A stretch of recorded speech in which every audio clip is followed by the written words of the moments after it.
A handful of House Republicans on Wednesday hit back at President Trump and Representative Mike Johnson, RLE, for asking Congress members to sign an amicus brief in support of a Texas lawsuit aimed at overturning the presidential election, with Johnson saying he would provide Trump with a list of names of those willing to help. 23.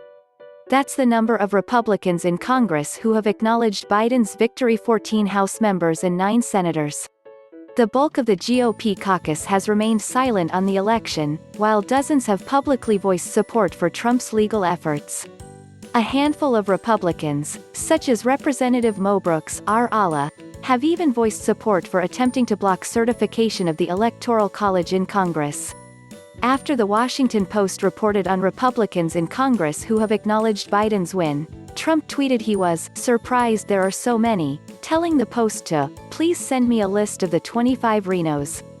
Trump has demonstrated willingness to retaliate against Republicans perceived as disloyal, even advocating primary challenges for a handful.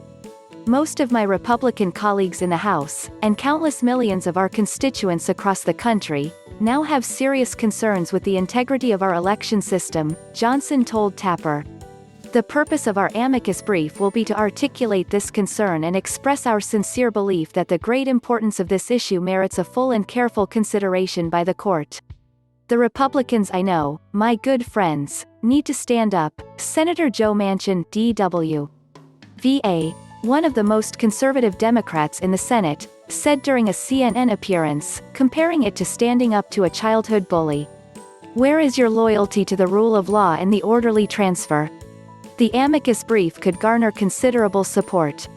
Though only 23 Republicans in Congress signed an amicus brief supporting a now-rejected Supreme Court case brought by Pennsylvania Republicans, Riggleman predicted the Texas case would get more support because of the size of the Texas delegation and because the case has a better chance of actually being argued before the Supreme Court.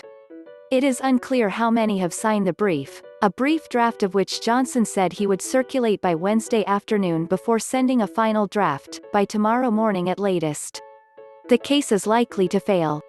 Trump's legal team has won just a single case while losing 53, according to Democratic attorney Marc Elias, who keeps a tally of legal efforts from Trump and his allies.